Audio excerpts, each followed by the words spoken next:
Well, hello, thank you for joining me today again on the Church History Trail. And we find ourselves today in North Belfast. And what you're looking at here just looks like any normal thoroughfare of Belfast. But back in the day, this was actually an estate. So it was Fort William Estate.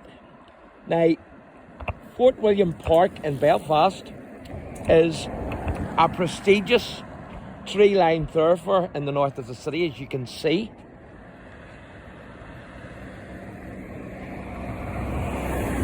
And it's flanked at each end by ornate pillars. Now it runs from the Antrim Road, which is up that end, to the Shore Road, which is down this end where we're heading.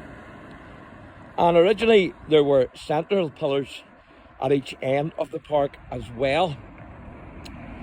So this was once a grand estate back in the day, and of course it's a modern housing thoroughfare now.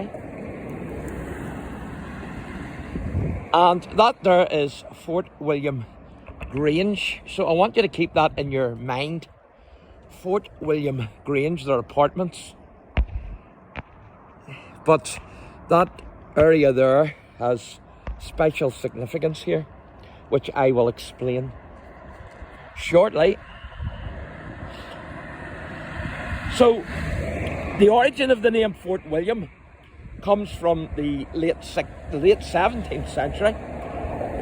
It's believed that King William III stopped here in 1690 on his way to the Battle of the Boyne, and that a fort was constructed here in this area. And of course, William III had deposed his uncle, James II, from the throne of England, and he was asked to come over by the gentry from Holland and to take the throne, which he did. And of course then James fled to France, to King Louis XIV, who was fighting a European war, of course, against William III. And so with Louis's blessing and some French troops, James II set sail from France to Ireland. And of course then William III, he set sail from England, and he landed at Carrickfergus, and James II landed at Kinsale.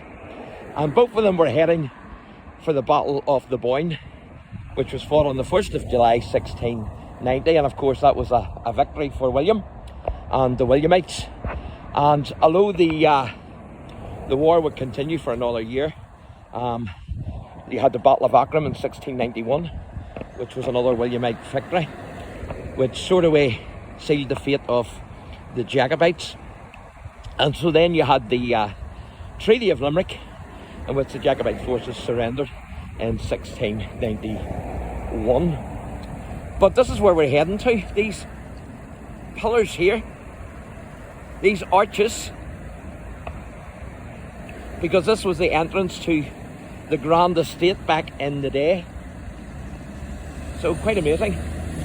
So the fort that was believed to be here in this vicinity was 60 feet square, and it was surrounded by a deep ditch. It had defensive bastions at each corner, which projected from the curtain wall. So according to George Bean, History of the Town of Belfast, 1823, he says that it is situated near the shore, 1.5 miles from Belfast, and according to tradition was an entrenchment thrown up by King William in his progress through this kingdom. So that's what he says in 1823. So there you can see the archway. Absolutely fantastic, isn't it? Great to still have these all the same.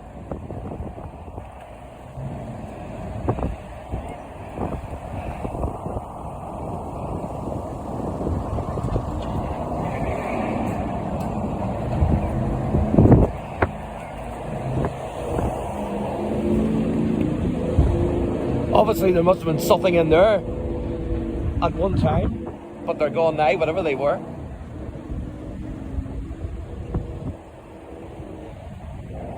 So that's the shore road there that you're looking at. You can see the Hardenwood cranes there in the distance over in East Belfast. This, of course, is North Belfast.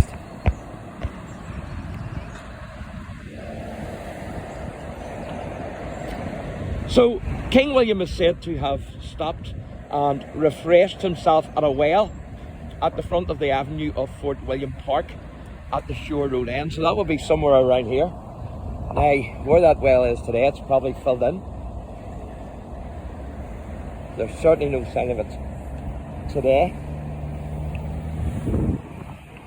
And there you can see the name, Fort William Park.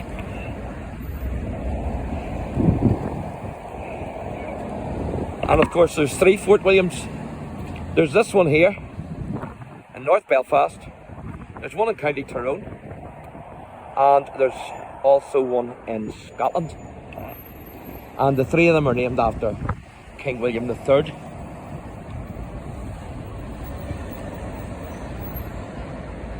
Now, the land to the right there, on the Shore Road end here, was known as Ringin Point. So this was known as Ringin Point.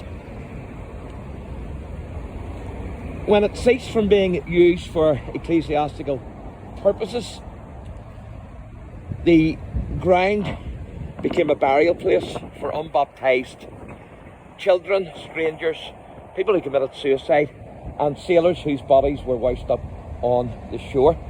But before that, there was actually a church here, believe it or believe it not. So there was a church here, and then after the church ceased using it, it actually became a burial ground. So it was around the year 394, and it's believed that Ninian founded a church here at Ringin Point, which was just here. And the burial that I mentioned, after the church had stopped being used, it was used as a burial site, is where that building is there that I mentioned earlier.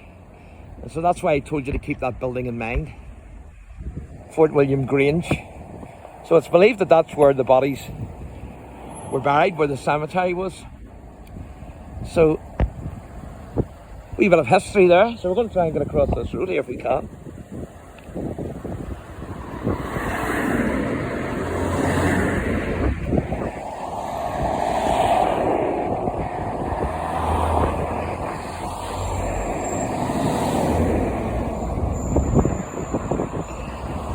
So that's the other pillar on this side.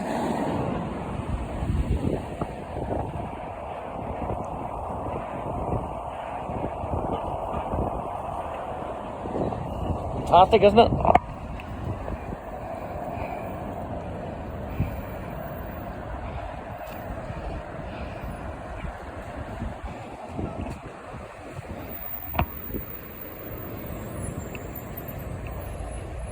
And I believe that there church there is St. Catherine's, if I remember rightly.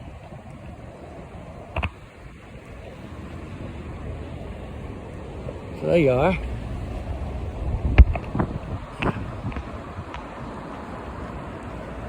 Absolutely fantastic, isn't it?